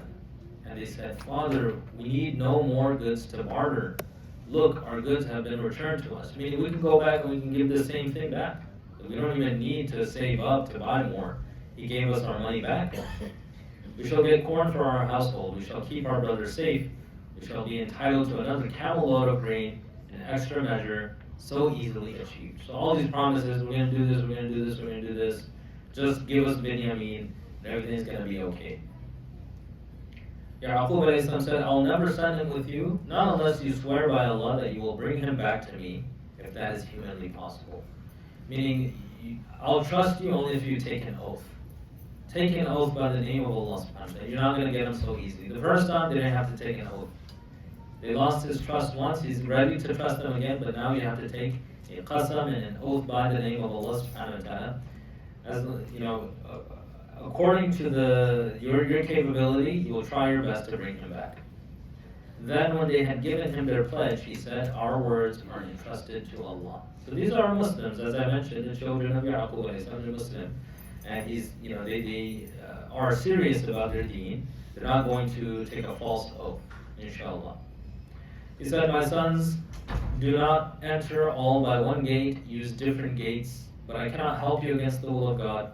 All power is in God's hands. I trust in Him. Let everyone put their trust in Him. So now Yaqub alayhi salam is telling them, they took their oath, they said that, by Allah subhanahu wa ta'ala, wallahi, we're not going to do anything to Binyamin, we're going to keep him safe, we're going to bring him back. As much as we can. So he said, okay, now get ready, you guys can go. Here's some advice though, when you go to Misr, don't just come in as one group. Because people will see you as foreigners, and they'll be like, okay, these are foreigners, let's go, trick them, do this, do that. So what you should do is break up into small groups and go into different gates of Misr. That way they won't harass you. This was the advice of Yaqub. There was some harassment going on. If you come in big groups, they're going to be like, oh, you guys are foreigners. Just like if you go to any third world country, you get a big group of people and they look like they're foreigners, and people are going to come and they're going to take all your money, do this, do that. So he was worried about that. And it's like a father's kind of advice. Whenever you go somewhere, your father's like, make sure you do this, make sure you do that. So that's what Yaqub is kind of saying. And he's saying that, however, if Allah subhanahu wa ta'ala wills something to happen, I can't do anything about that. Like, even I'm giving you this advice, but still something can happen after that. I have no power if Allah wills. So here a lot of ulama, they quote this as a very good example of tawakkul. So who can have more trust in Allah subhanahu wa ta'ala than Yaqub alayhi salam, a prophet? None of us can have more trust in Allah than a prophet of Allah subhanahu wa ta'ala. And so even though he trusts Allah subhanahu wa ta'ala, he still tells them, do this.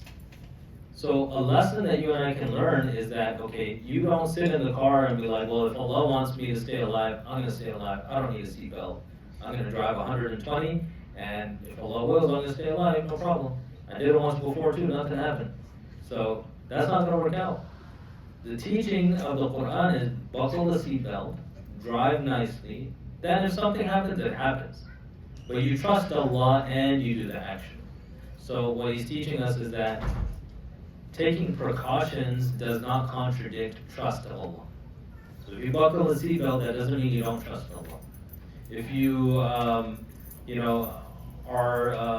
careful of what you eat because you don't want to get disease, that's not you mistrusting Allah.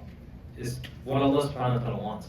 So it's called taking the asbab, even though Allah subhanahu wa ta'ala is in control. The only difference is the belief. Inside, you know that Allah is in control. So he says this to them so that they may understand. Okay. So can I continue? I think our time is up, but the food is yet to arrive, so I'm going to continue, inshallah. So now they go to Egypt, and when they entered, as their father had told them, it did not help them against the will of Allah. It merely satisfied a wish of Yaqub alayhi salam. He knew well what we taught him, though most people do not. So when they entered Misr, they still were recognized. People still recognized him. So Allah subhanahu wa ta'ala is saying here that Yaqub alayhi salam, he did what he could. That just gave him some solace in his heart. And then Allah subhanahu wa ta'ala says that he knew well what we taught him. So this advice of Yaqub alayhi salam was the teaching of Allah subhanahu wa ta'ala, that you adopt the means. And whatever happens after that, that's up to Allah. So Allah praises that actually. Even though it didn't work, Allah says that it's a very praiseworthy thing that He told them to be cautious. So what we learn from this is you should be cautious, you should try your best to do things, you should have a job, you should go to school, you should do all of these things, but then trust that Allah is the one in control. You have to have this dichotomy. Okay, now, they planned before, now it's Yusuf alayhi salam's plan. And he's going to enact his plan now. It's coming to fruition. Then when they presented themselves before Yusuf alayhi salam, he drew his brother apart and said, I'm your brother, so don't be saddened by their past actions. So what happened is they came back to Egypt, they saw the wazir, and Binyamin is there, so Yusuf alayhi salam takes Binyamin to the side. And he says secretly to him, I'm Yusuf, I'm your brother, I'm still alive. I know that they harass you, they do this and do that, and what they did with me, you know what they did. Don't be sad about that. There's a certain plan happening here. So if something's going to happen with you, don't be sad. He's prepping him for the plan, because the plan involves Binyamin. If he didn't give him this pep talk, he would be very sad, and he'd probably be very scared. So he said, I got everything under control, don't worry. So that was just between him and Binyamin, and of course he didn't tell the other brothers. And once he had given them their provisions, he placed a drinking cup in his brother's pack. A man called out, people of the caravan, you are thieves. So what's the plan? The plan is you take the king's goblet. So you guys know the big old goblets, the thing they drink out of, Kings, they drink like this. We drink like this. The king will drink like this. And diamonds and all this big old, put his wine in there and he'll drink it. So they put that thing, the golden cup with all the gems and jewels, it's a big old goblet, inside Binyamin's bag, and the little satchel. And so when they were leaving, a group of like the security of Yusuf alayhi salam, they said, oh you guys are thieves. You stole. So they turned around and they said, no, what's wrong? We didn't steal anything. Well, what are you guys missing? Maybe we can help you. So they said the king's drinking cup, his goblet is gone. Whoever returns it will get a camel load of grain, and I give you my word. Meaning this is a very expensive thing. It's not like a little cup. It's a big old goblet with diamonds and all this stuff you can imagine. Whoever can bring it, find it back, I'm going to give them a lot of goods. They said, Wallahi, you must know that we did not come to make mischief in your land. We're not thieves. We didn't come here for that. Don't blame us. We're just on our way. We just wanted the food. None of us did it. They asked them, and if we find that you're lying, what penalty should we give you? This is the whole plan here. To get them to ask them this question. So they're like, okay, if you're lying, what do we do?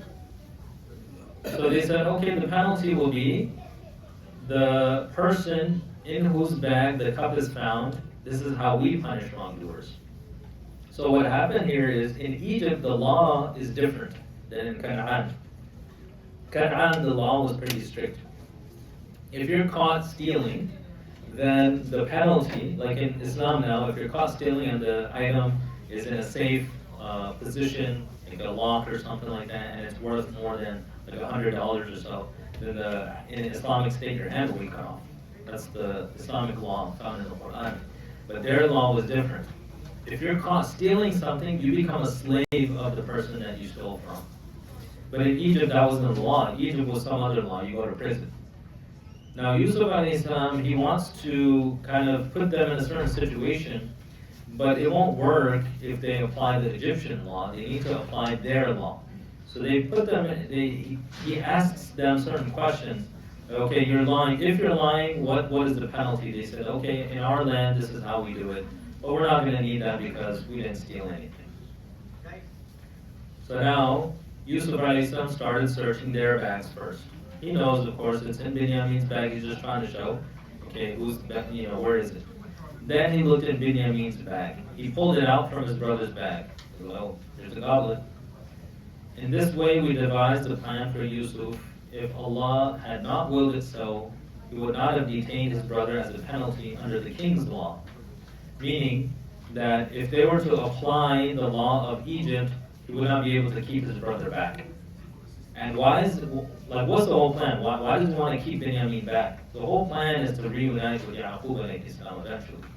And he's not going to leave Misr, he's going to bring his entire family to Egypt. That's his master plan, to bring his entire family to Egypt, and he's like kind of the king. He's going to treat them nice, he's going to be good to them. That's what Yusuf alayhi salam wants. But he has to do it in such a way they're not going to move otherwise. Okay? So now he first has to kind of get control over Binyamin. So Allah subhanahu wa ta'ala devised a plan for him, revealed it to him, and to ask them, what is your law in Canaan? They said it, now he takes Binyamin. Allah says, we raise the rank of whoever we will. Above everyone who has knowledge, there is the one who is all-knowing. Meaning, you can plan whatever you want. At the end, Allah subhanahu wa ta'ala knows better. Yusuf alayhi salam is under Allah's care. You're not going to break the plan of Yusuf alayhi salam. So then, now the brothers are really scared.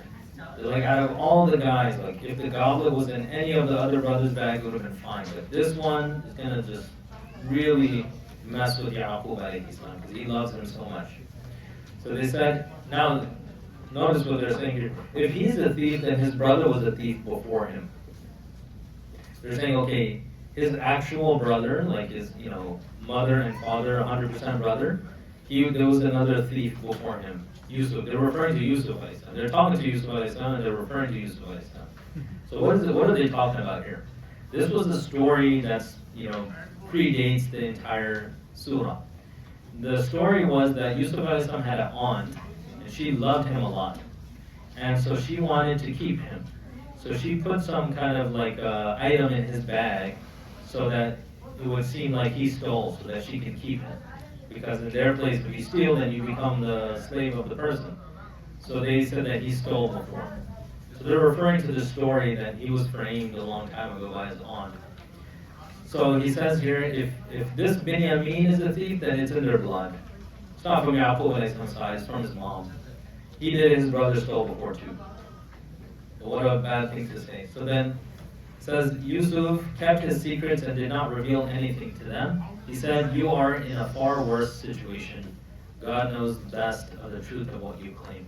So here, some scholars say that Yusuf alayhi salam said this under his breath. This is the height of what Yusuf alayhi salam expressed. All this, his brothers, they threw him in a well, they cursed at him, they hit him, they did all this. And then, now they're speaking bad about Yusuf alayhi salam, not knowing that they're talking directly to Yusuf alayhi salam. So the most that Yusuf alayhi salam ever did is that said that Antum sharru makana, you're worse. You say that Yusuf alayhi salam stole and Binyamin stole, they're good people.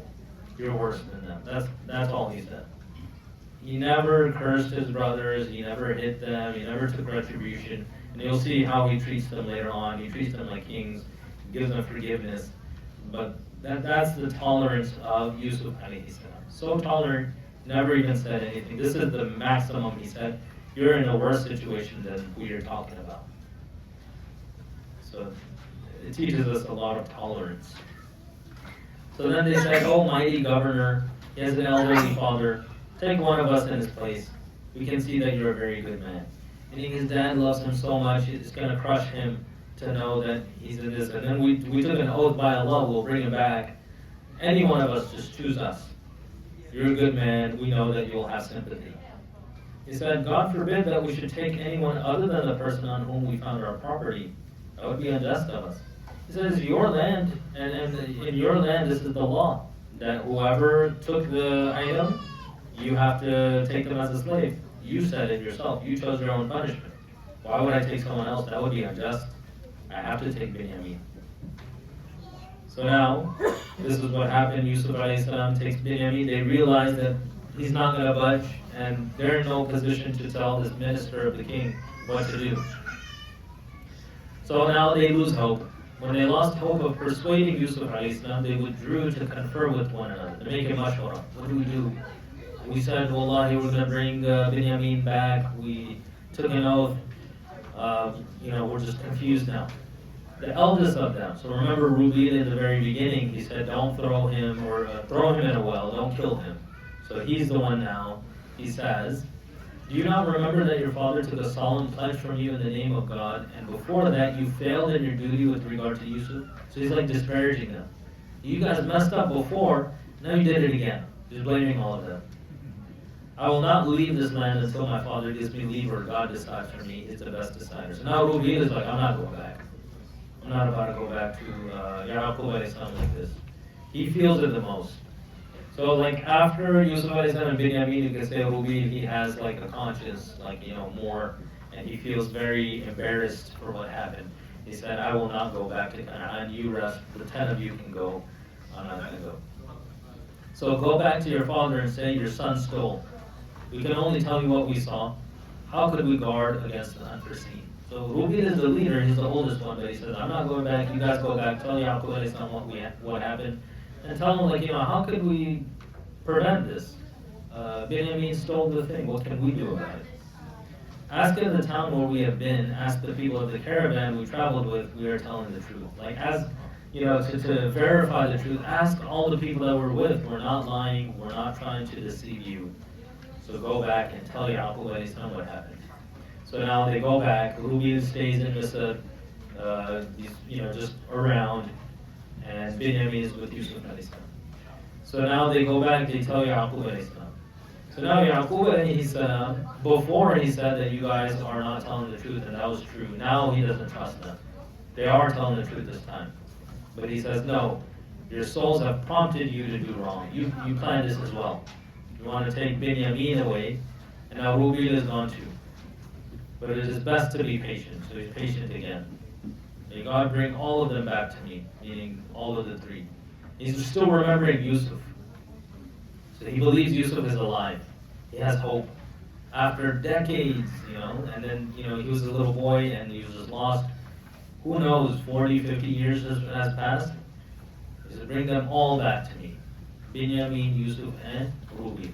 He alone is the all-knowing, the all-wise. And he turned away from them, saying, alas for Yusuf. His eyes went white with grief, and he was filled with sorrow.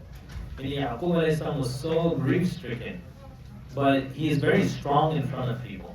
He doesn't break down in front of them, but this is a great story regarding how we deal with grief. Yaqub alayhi salam is so grief-stricken, he becomes blind because he cries so much. His eyes turn white. When your eyes become milky because you're blind. He cries so much about losing Yusuf alayhi salam. He never forgot him. This is like decades after. And he doesn't complain to people. He always turns back to Allah subhanahu wa ta'ala. And you can see here what he says. So he says, Ya asafa ala Yusuf. And now he mentions Yusuf alayhi salam. The brothers think he's dead. There's Yusuf, out of all people, you're mentioning him. Like the context is we just lost Binyamin and Rubil. And you're saying, yeah, Asafa ala Yusuf, oh, great remorse over Yusuf. Why are you remembering that? Maybe some parents, they lost a child. They were like 2 years old, 3 years old. And then like 20, 30 years later, something else happens, and they mention that child's name. And the other's like, why are you mentioning that child? But that grief is still there, it never goes away. So he's remembering Yusuf alayhi salam. They said, by Allah, you'll ruin your health if you don't stop thinking about Yusuf, or you might even die. You're so depressed. Let me know. Let me know when we should stop.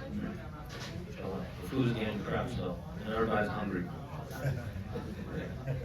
So he says that, you're so depressed. Like Yaqub alayhi salam was depressed. They're saying he might die from depression. It's ruining his health. He's already blind. His health is deteriorating. You may even die. He said, I plead my grief and sorrow before Allah. I have knowledge from Allah that you don't have. So now they're saying this, be careful, be cautious and everything. He's like, first of all, I never complained to you guys. I never mentioned anything in front of you. I complained to Allah subhanahu wa ta'ala. And I know that Allah subhanahu wa ta'ala, He will give me what is khayr. I know Allah has a master plan, and I believe in that. So that's what Yaqub alayhi salam is telling them. You mind your own business. This is my business, and this is how I deal with it. I talk to Allah subhanahu wa ta'ala. So the lesson here for us is we need to begin conversations with Allah subhanahu wa ta'ala. This is this is definitely a teaching, but it's a hack from the Anbiya alayhi salatu wasalam. Usually something happens, and what do? We talk to our friends, and we gossip. But sometimes that leads to ghiba, sometimes that leads to slander. You heard what that person did. What's wrong with that person? Why did they do that? Why do we do that, first of all? Why do we talk kind of trash about people? And sometimes spouses will talk to each other at the end of the day. You know what happened to me today? This happened, that happened. We do that because it relieves stress. It's built up and it's very difficult to process if we don't tell someone. As soon as you tell someone what happened to you, you feel light. You feel better. But the thing is, the person you're telling, they can't do anything for you.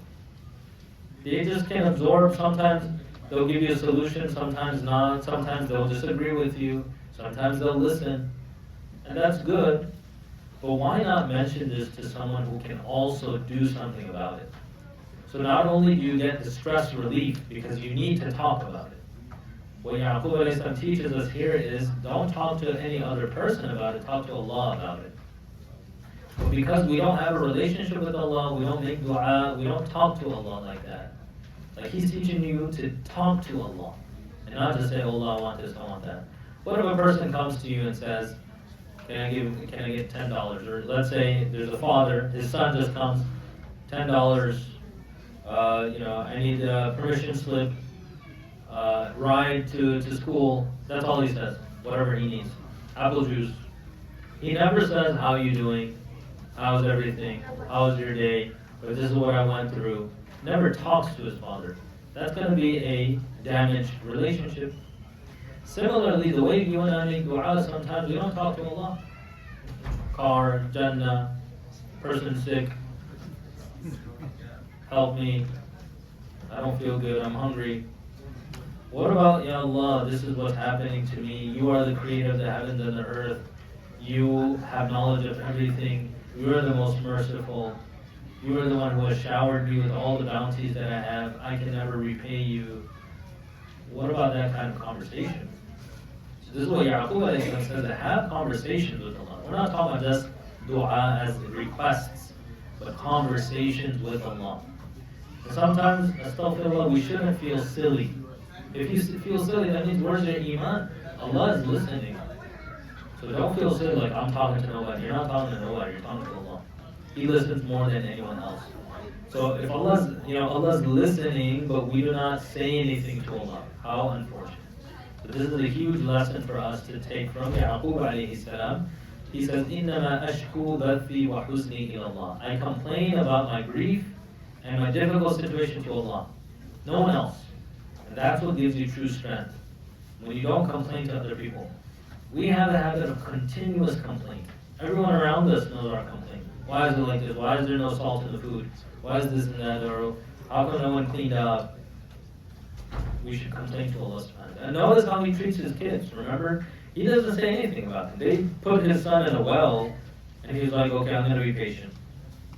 That's it. He never yelled at him, nothing. But when it comes, he's actually talking to Allah throughout all of this. And he cries so much that he goes blind. Good? Alright, so we're going to pause here, inshallah. Next time when we have our family program, we're going to finish up. There's not much left because the food is ready, inshallah. Let's see actually how much is left. Actually, there's 3 slides. Let me just read through it. I'm going to read through 3 more slides, inshallah. In 5 minutes. We'll go very quickly. Story's almost done. I can't leave you guys off on such a cliffhanger. Be like, well, what was the point? Alright, so now, forgiving the unforgivable. We're just going to read through it. My sons, go and seek the news of Yusuf and his brother, and do not despair of God's mercy. Only disbelievers despair of God's mercy. So again, he's saying, go find Yusuf. Yusuf? Binyamin. So go find Yusuf, Binyamin, and Rubi. Bring them all back. Allah, don't lose hope. Then when they presented themselves before Yusuf alayhi salam, they said, O mighty governor, misfortune has afflicted us and our family. We have brought only a little merchandise, but give us full measure, be charitable to us. God rewards the charitable. This is like the climax of Surah Yusuf. So they come back and they say that, look at our situation, we have absolutely nothing, and they're in a very desperate situation. So Yusuf alayhi salam, he's still their brother at the end of the day. He feels a lot for them. He feels like, I want to give you as much as I can. He's not angry, he feels for them. So then he discloses the truth. He says, do you now realize what you did to Yusuf and his brother when you were ignorant? So they're like, how does he know about Yusuf as the governor? And then they said that, could it be that you're Yusuf? They said, I'm Yusuf. And this is my brother. God has been gracious to us. He does not deny anyone who is mindful of him and steadfast in adversity and rewards those who do good. So he's like, this is what Allah subhanahu wa ta'ala gave me. You guys put me in the well, you guys did all this to me, but now Allah subhanahu wa ta'ala has put me in this position. He's like, Ana Yusuf wa hada akhi. They said, by God, God really did favor you over all of us, and we were in the wrong. So they're apologizing, they're saying we're sorry for putting you in a well. He said, again, the response of Yusuf alayhi salam, you will hear no reproaches today. May Allah forgive you. He is the most merciful of the merciful. SubhanAllah. He's basically saying that you're not going to hear any complaint from me. I won't even say anything. Like, I completely forgive you. Just like that. They just said that, Allah favored you. We're wrong. Said, I forgive you completely. This this type of akhlaq, of course it's a lesson for us, but truly only a Nabi can have such akhlaq. Then he says, take my shirt, put it over Yaqub alayhi salam's face, he will gain his sight again. So remember we talked about his shirt back then, and now there's barakah in his shirt. So there's barakah from the Nabi. Put my shirt on Yaqub alayhi salam, he'll begin to see again. Then bring your whole family back to me. And we have 2 more slides, inshallah. Later, when the caravan departed, their father said, you may think I am senile, but I can smell Yusuf alayhi salam. So this is separate. So you have the brothers of Yusuf alayhi salam with him there, and then Yaqub alayhi salam's coming, and he says that, I can smell Yusuf. You think I'm senile, but he's alive. I can feel it. Then the people around, they said that, by Allah, you are lost in your illusion. You're just senile. You're just an old man. Then they sent someone with the shirt of Yusuf alayhi salam to come very quickly. So the bearer of good news came and he put the shirt on Yaqub alayhi salam's face, and then his eyesight came back. Right? Allah returned his eyesight. And he said to them, did I not tell you that I have knowledge from Allah that you don't have? I told you to have hope in Allah subhanahu wa ta'ala. I knew to have hope in Allah, and He has fulfill that hope. The brother said, Father, ask God to forgive our sins, we're truly in the wrong. So they're asking their father to forgive them as well. And this is also a lesson for fathers. The children, they make mistakes. You have to try your best to forgive them, overlook. So he said, I shall ask my Lord to forgive you. He is the most forgiving, the most merciful. He says, Sofa astaghfiru laka rabbi. I'm going to soon ask. And scholars say that he's waiting for tahajjud time. So he said, I'll ask soon, not right now. The tahajjud time. And then finally, the last act and last scene. Later, when they presented, now Yaqub alayhi salam can see he has a whole caravan. And so each one of the brothers of Yusuf alayhi salam, they're married, they have kids. So imagine you have 10 people, married, kids, it's like 50, 60 people, this huge caravan coming into Egypt.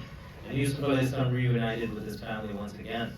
Later, when they presented themselves before Yusuf alayhi salam, he drew his parents to him. He said, welcome to Egypt. You will all be safe here, inshallah. The mic went out. They're kicking me out. Last slide. We're almost done. So your microphone is on. Microphone is upset. This is the end.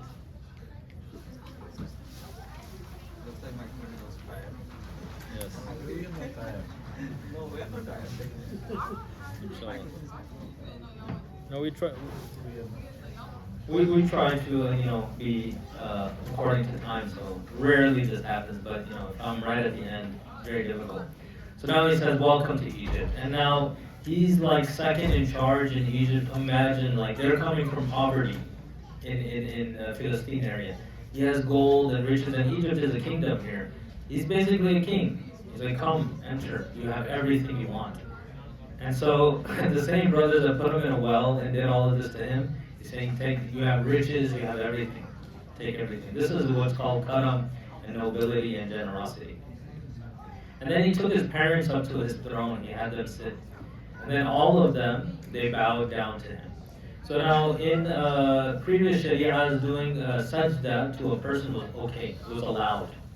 Right? What's kufr is to think that that person's a god. You cannot think this person's a god. And in the Sharia of Rasulullah sallallahu alaihi wasallam, you also can't do that. You can't bow or do sujood. But in Yusuf alayhi salam's time, you could. Out of respect, not because he's a god. That's obviously kufr. And another proof is that the angels, Allah told the angels to do sujood to Adam alayhi salam. Allah told them. So if it was shirk and kufr to do sajda to anyone but Allah, why would Allah himself command the angels to do sajda to Adam alayhi salam? So it's allowed in that Sharia. That's just to clarify that. So they all bow down to Yusuf alayhi salam, and then Yusuf alayhi salam, he's like, okay, this was the dream that I had before when I was a little kid. This is what I saw. He says, Father, this is the fulfillment of that dream I had long ago. My Lord has made it come true and has been gracious to me. He released me from prison and he brought you here from the desert after Shaitan sowed discord between me and my brothers. My Lord is most subtle in achieving what he will. He's all-knowing, truly wise. My Lord, you have given me authority. You have taught me something about the interpretation of dreams. Creator of the heavens and the earth, you are my protector in this world and the hereafter. Let me die in true devotion to you. Join me with the righteous. This account is part of what was beyond your knowledge, O Muhammad sallallahu alaihi wasallam. We revealed it to you. You were not present with Joseph's brothers, Yusuf alayhi salam, when they made their treacherous plans. So this, and then the surah continues as a summary, and now addressing Rasulullah sallallahu alaihi wasallam and his da'wah. But this is the entire story, and all we did was just read it from the Quran. So you can imagine how beautiful it is in the Arabic and knowing the actual Arabic and reading in the Quran every time you read Surah Yusuf. So many different lessons and so many different aspects, and very truly the best of stories. We ask Allah subhanahu wa ta'ala for tawfiq to practice what we learn. We ask Allah subhanahu wa ta'ala to make us fall in love with the Anbiya alayhi wa salatu wasalam as well as the Quran. Wa sallallahu tabarak wa ta'ala ala khayri khalqi Muhammad wa ala alihi wa sahbihi ajma'in bi rahmatika ya arhamar rahimin. Assalamu alaikum wa rahmatullahi wa barakatuh.